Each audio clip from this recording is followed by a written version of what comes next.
Best Performing Secretary, 125 million and 11 days. Pasok sa eskwelahan ng mga bata, 3 to 4 days.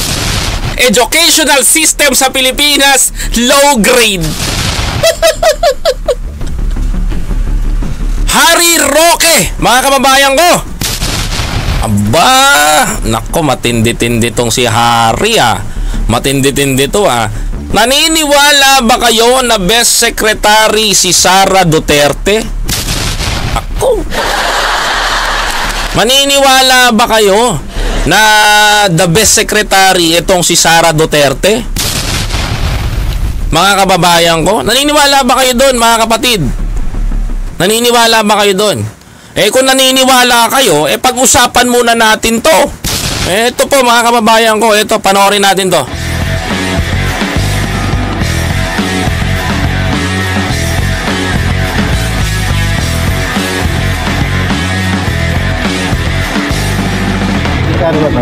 Magkano sir? Ang alin? Walang binabayad sa amin dito. May piso, wala.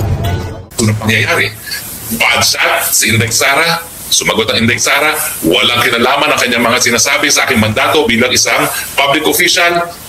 Mag-uusap kami ng pribado ng presidente at ngayon naman po, sumagot na ang ating PBBM doon sa mga nagsasabi na dapat tanggalin na raw or magbitiw na si VP Sara bilang kalihim ng Department of Education. Hala, mga kababayan. Wow!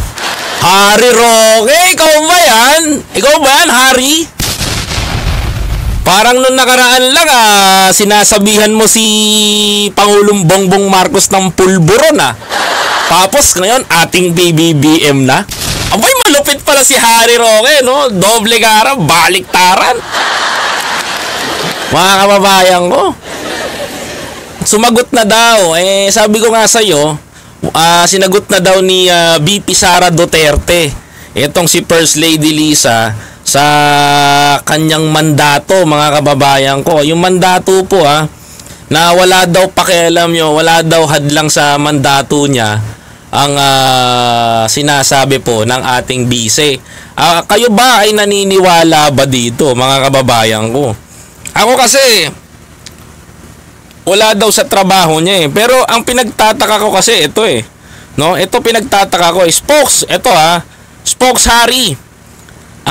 Mawalang galang Mawalang galang po sa inyo, spokes Harry Ito, nirerespeto kita bilang isang abogado. No? Ito lang, no? Wala sa mandato ni Sara Duterte. Matanong kita personally, no, sa social media. Tanong nyo nga to kay Harry Roque, mga kababayan. Itanong nyo nga po ito. Tingnan nyo po. Si Sara Duterte po may hawak na kandila, mga kababayan ko. May hawak na kandila habang yung tatay niya, mga kababayan ko, nananawagan ng pagbagsak ni Pangulong Bongbong Marcos. Sige nga po, wala po ba ito sa mandato ni Sara Duterte ang lahat? Imagine ninyo may hawak na kandila, bukas yung cellphone, nagsisilbing ilaw, na liwanag na humihingi ng pagbaba ni Pangulong Bongbong Marcos. Ito ba yung wala sa mandato? Matanong ko lang po, mga kababayan ko, baka nagkakamali po kayo kasi sabi po ni Harry Roque dito, ayan ito sabi niya dito to ito sabi niya dito. Ito sabi niya maliwanag to. Ayan.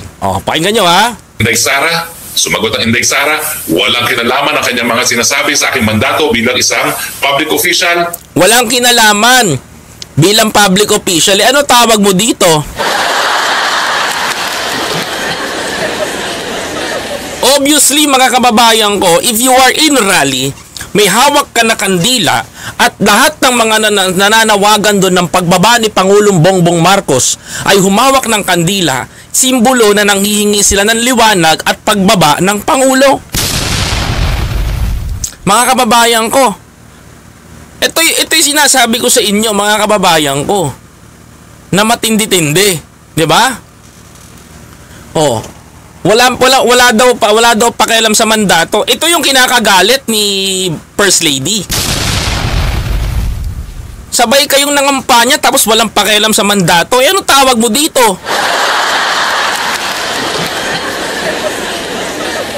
Oh, di ba? Anong tawag mo dito, mga kababayan ko? Oh, ayoko manggaling sa akin. Bahala na kayo. Spokes, basag kasi ito, Spokes. Pasensya ka na, ha? Mag-uusap kami ng pribado ng presidente at ngayon naman po, sumagot na ang ating PBBM doon sa mga... Wow, ating PBBM na ngayon, ah. Dati pulburo ng tawag mo, ah. Bangag, ah. Ating PBBM na? Balingbing ka talaga, eh, no? Tuloy. Nagsasabi na dapat tanggalin na raw or magbitiw na si VP Sara bilang kalihim ng Department of Education. Totoo naman, eh. Alam mo, sabi nga ni PBBM, kung may ginagawa daw na ganito, may ginagawa daw na ganyan, may corrupt. Kung tatawagin nyo na corrupt, mga kababayan ko, 125 million is enough for me. 125 million in 11 days is enough para sa akin, para sabihan kong isang tao na corrupt. Mga kapatid, no? Pero kung mabusisi yung ahensya na yan, hindi aabot ng hindi aabot ng 125 million in 11 days. 'Di ba? Tama ba ako, Ma'am Divina Valdemores? Tuloy. Walang personal na paninindigan ko, eh bakit magbibitiw ang best performing secretary ni PBBM? Best performing secretary ni PBBM? Oh, ano ba? Ano daw? Sige, isa pa nga. Or magbitiw na si VP Sara bilang kalihim ng Department of Education. Walang personal na paninindigan ko, eh bakit magbibitiw ang best performing secretary ni PBBM? Palakpakan natin tong mga kababayan ko. Ay, nako. Best performing secretary daw ni PBBM si Sara Duterte. Best performing secretary, 125 million and 11 days. Pasok sa eskwelahan ng mga bata, 3 to 4 days. Educational system sa Pilipinas, low grade.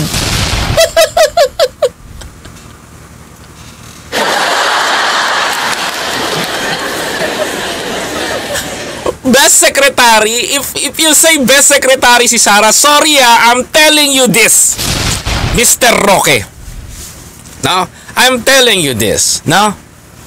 Kung may best of best, hindi yung secretary for me, the teachers. Sorry to say, hindi ko pararangalan yung secretary. Kasi yung secretary, ASEC, USEC yung nagpapatakbo. Front lang si Sara. Sa Senado, hindi nga humaharap si Sara eh. Yung ASEC, yung undersecretary eh. Tapos sasabihin mo, the best secretary si Sara Duterte? Excuse me, sino ba dapat ang parangalan? Yung secretary o yung mga guro? Na mabababa ang sahod until now. Sino ba dapat? And now you saying the best secretary of PBBM, my God! Are you insane? The best secretary si Sara? Di ba? Di ba pwedeng parangalan mo muna yung mga guro? Mas magaling pa ba yung mga guro? Mas magaling pa ba si Sara sa mga guro?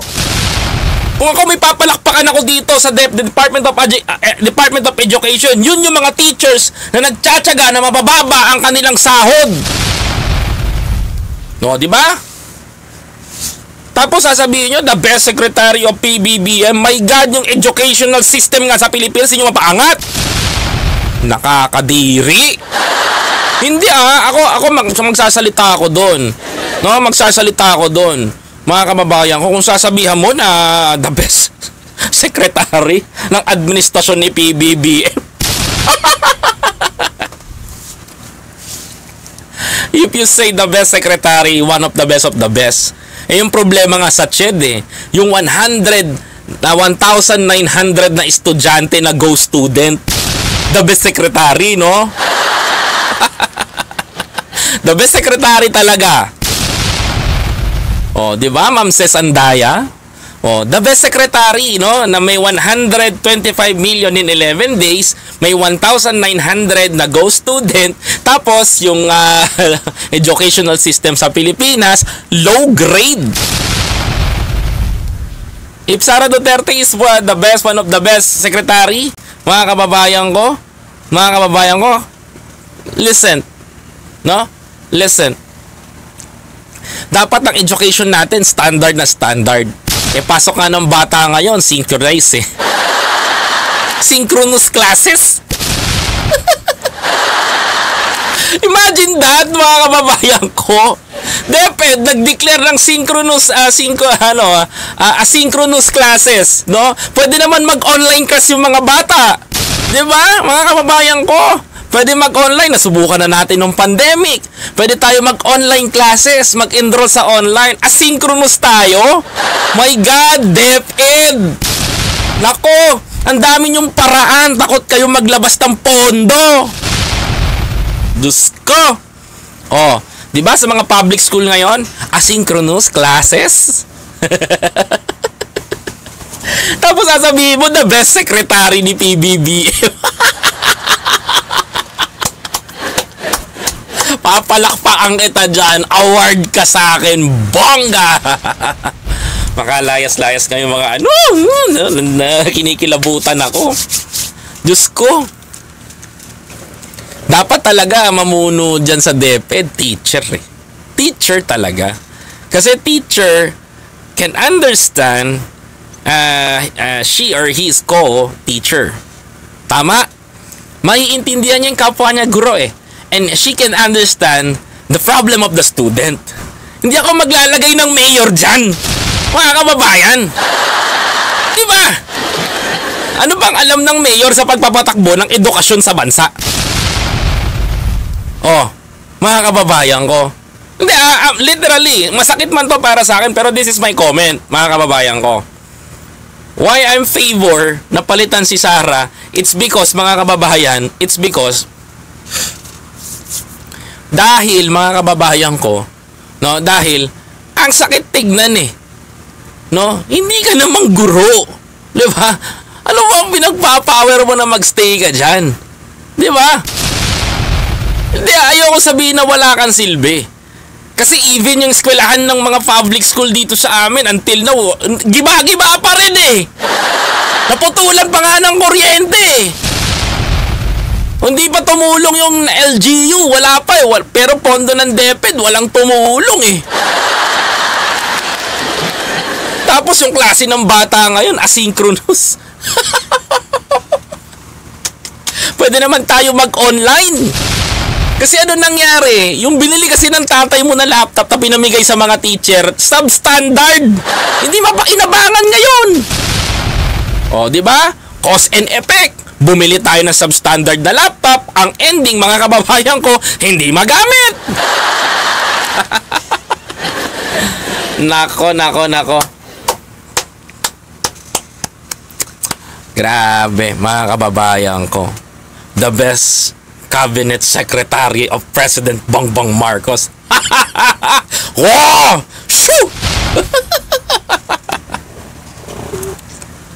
Ano ba? Pinapatawa nyo kami. Tuloy. Pag tinanggal dyan si Inday Sara, hindi wala nang kasing galing na sekretary at departamento matitira. Wala nang magaling na departamentong matitira. Joke ba to? Is this a joke? Oh my God! Magaling na departamento? Yung pamimigay nga lang ni Secretary Larry Gadon ng Nutriban, pinupuna ng DepEd, magaling ba yun? Gusto nyo pa pumirma ng MOA signing? Diyos ko naman! Kakahiya naman kayo. Wala kasi kayong programa na gayang gawin yun. Magandang iupo dyan sa DepEd, si Secretary Larry Gadon na lang eh. Ayun, abogado yun, nag-aral talaga yun. Diba? Pero yung mayor, pagawin mo sa DepEd, ano gagawin nun?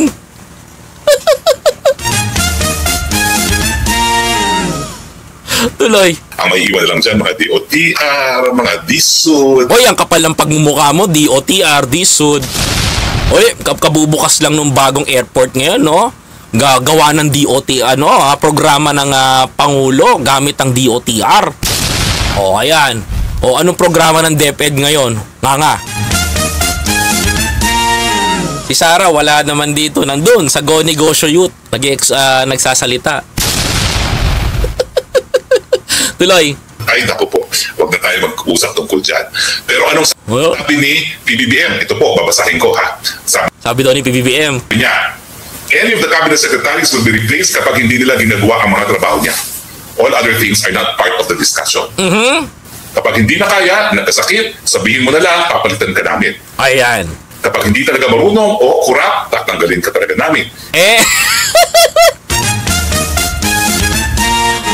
Ang hirap kasi nito Mr. President, I'm calling your attention. 125 million in 11 days. It is enough to say corrupt that person. 11 days. Hindi naman ganun si Inday Sara. So, sabi nga niya, may sinabi ba si PBBM na hindi naman ganun si Inday? May sinabi ba? Parang wala akong narinig, mga kababayan. Sorry parang wala akong narinig na sinabi ni PBBM na may ganun ba si Inday Sara? Tuloy. In response to calls for Duterte's resignations from the Caluet following at ayan nga. So anyway, ang sinabi niya, my first reaction is, pero ito po sinabi nga niya, hindi tatanggalin si Inday Sara dahil ba't di ba tinuloy susunod nun? Bakit? Kasi bakit? May patama si PBBM doon. Ano naman, Tuloy. Hindi naman siya dun sa any of the above na hindi nagde-deliver, may sakit, hindi kayang trabaho, hindi magaling, hindi marunong, corrupt, none of the above na si Inday Sara. So, siya ay mananatili. Ang tanong kasi doon, sabi mo, linisin mo yung pangalan ni Sara na none of the above. The question, bakit siya nanghihingi ng 650 million na confidential fund? Diba? And saan napunta yung 125 million in 11 days? Diba? Yan ang question That's the biggest question. Bakit nanghihingi si Sara? Kailangan ba ng OBP ng 600 million na panggasolina lang pambayad sa bodyguard? Kailangan ba yung worth 650 million ba, mga kababayan ko, ipapasok daw sa insurance ng mga eskwelahan para daw mapagawa? Tuloy. Pero tignan mo, binalansi niya dahil lang pumula kay Inday Sara ay ang sarili niyang may bahay. Pumuna daw. Titirahin na naman to si First Lady. Tuloy. Ito naman sabi niya, my first reaction is what a lucky husband I am that I have a wife na very protective sa akin.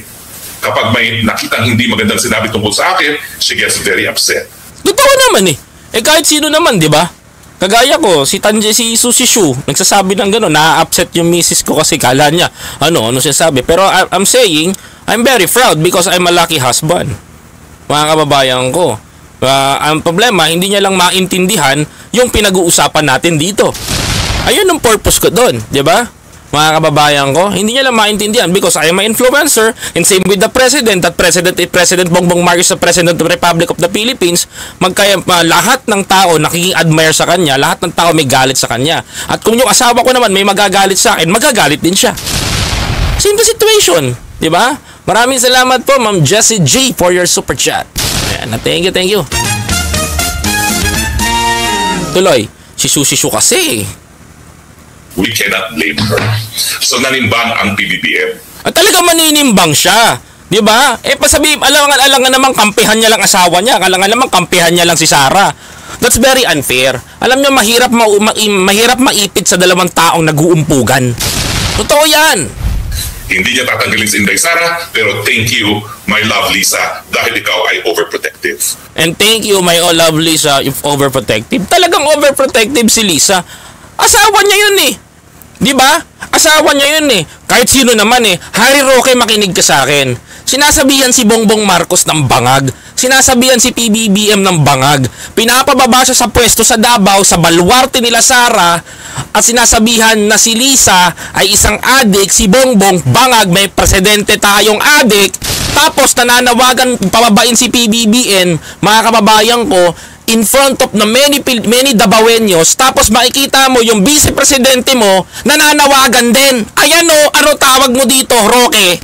O, ayan. See? Ano ba tawag na simbolo nito? Roque, pupuntuhin natin. I-debunk nyo nga to. Sige nga, I'm challenging all DDS vlogger. I-debunk nyo nga to kung hindi nananawagan ng pagbaba sa pwesto si Sara. Bakit may hawak na kandila at ilaw? Ang sabi ni Willie, sindihan nyo ang inyong ilaw bilang simbolo ng pagkakaisa natin. Diba? Narinig nyo yan doon. Tama ba ako? Correct me if I'm wrong, mga kababayan ko. Narinig nyo in front sa lahat ng libo-libo, milyong-milyong Pilipino nanonood dito sa atin sa social media na sinasabi doon, mga kababayan ko. Diba? Tapos sasabihin nyo, overprotective. Ano dahilan ni Lisa para maging overprotective siya? Itong pagkakataon na to, mga kababayan ko. Because this time, Sara is a threat for BBM. Ayun yun. Dito lang sa paghawak niya dito threat na siya sa Marcos administration. Okay, paano mo naman nasabi? Ba't nananawagan siya ng pagbaba ni PBBM? Who is the next successor? Who is the next president kung bumaba si BBM? Siya. Diba, mga kababayan ko? Ngayon, sasabihin ni Roque, mga kababayan ko, sino ngayon na may karapatan? PBBM is very lucky, mga kababayan ko, because he have a wife na katulad ni Lisa na overprotective at pinoprotektahan siya in the right way. Mga kababayan ko, si Sara kabaliktaran nun. I cannot explain. Diba? Kung hindi man tanggalin si Sara, magpasalamat kayo. Kung ayaw nyo, kung pupunahin nyo naman, kung hindi na po, kung si BBM naman ang iisipin ninyo, magpasalamat pa rin kayo kasi hindi binubuyo ni Lisa na tanggalin si Sara. Diba? Mga kababayan ko, imagine that, mga kapatid, ganun ang pinoproseso ninyo. Tuloy. Bakit kaya ganito ang naging posisyon ni PBBM? Well, yung kanyang kontra na napakaswerte niya, nagpapakita talaga na talagang napakalaki na impluwensya ni Lam. No. That's wrong explanation. Wala ka bang asawa? Parang wala kang asawa, Mr. Roque. I'm sorry, parang wala kang asawa. Kasi, hindi ko pinoprotektahan ng asawa mo. What if kaya, makaharap kita, tapos mura-murahin kitang ganyan, tapos sabihin kita mataba, baluga, baboy, ganito, ganyan. Lahat na masakit na salita sabihin ko sa'yo, harap-harapan. Hindi ba mangikialam ang asawa mo? Of course, mangingialam. Aawatin ka ko. Ganon ang trabaho ng asawa. Mga kababayan ko. Masasaktan sila kasi niyuyurakan yung partner nila. Pero kung sasabihin mo, mga kababayan ko, na malakas ang impluwensya nila, well, I'm telling you this, mga kababayan ko. You forgot that she is the first lady of the Republic of the Philippines. Mr. Roque. No? Nakalimutan mo ata. Tuloy. Hindi niya po pwede baliwalain ang mga sinasabi nila. Hindi niya pwede.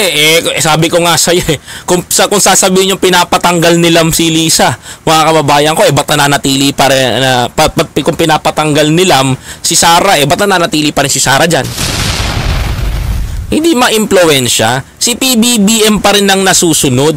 Hindi naman sila Kung sila masusunod dyan sa away nila, si Bakyan, si Lisa, pero si BBBM ang nagiging taga-protekta kay Sara. Dapat nga magpasalamat kayo Diba? Tuloy. Sabi lang niya na hindi niya tatanggalin si VP Sara, pero nagpapasalamat siya na napaka-protective ng kanyang misis. Ibig sabihin, nagpapakita yan, hindi niya po pwedeng taluhin sila. Hindi sa ganun. Mali na naman yung explanation mo.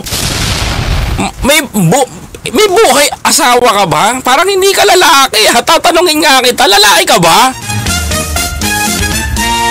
Alam mo, that situation ni PBBM, mga kababayan ko, parang ganito yan, mga kababayan ko. Parang ganito yan, mga kapatid. Parang ganito. Asawa mo versus kapatid mo. Ganun na nangyayari. Ganun katimbang yon. Sino pipiliin mo? Ano magiging mas matimbang?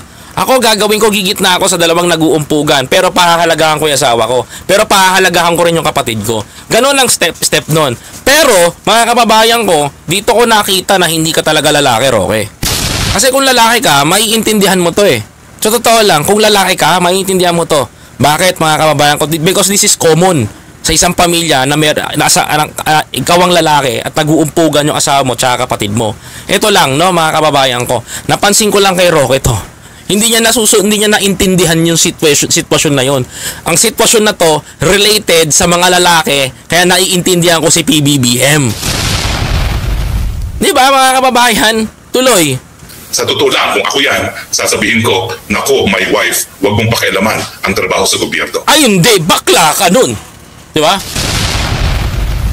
Hindi naman nangingialam si Blam eh. Kailan ba nangingialam si Lisa sa usapin ng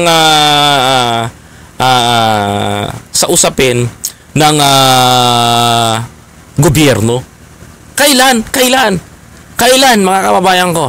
Kailan ba nakialam si Lisa? Nakita mo bang pumirma si Lisa? Nakita mo bang lumagda si Lisa sa mga appointments? Nakita mo ba? Wala, ni isa. Supportive wife lang talaga siya ni PBBM. Di ba? Tuloy.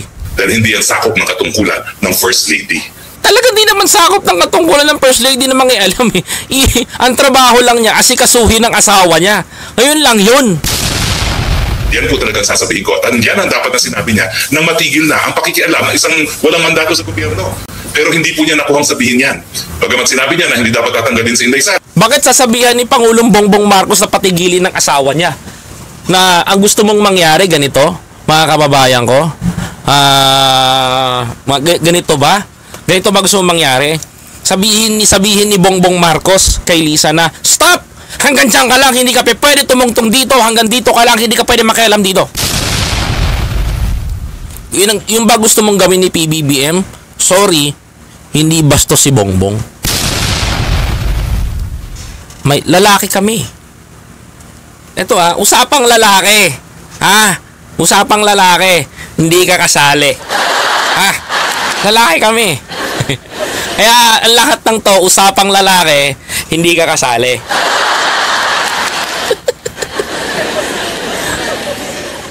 Pwede kang manita sa asawa mo. Pwede kang magsalita sa asawa mo. Pero in a proper way. Pero hindi mo pwede na didiktahan mo yung tao, sasabihan mo yung tao na, ikaw, ganyan, dito ka lang, hindi ka pwede gumanito, hindi ka pwede gumanyan.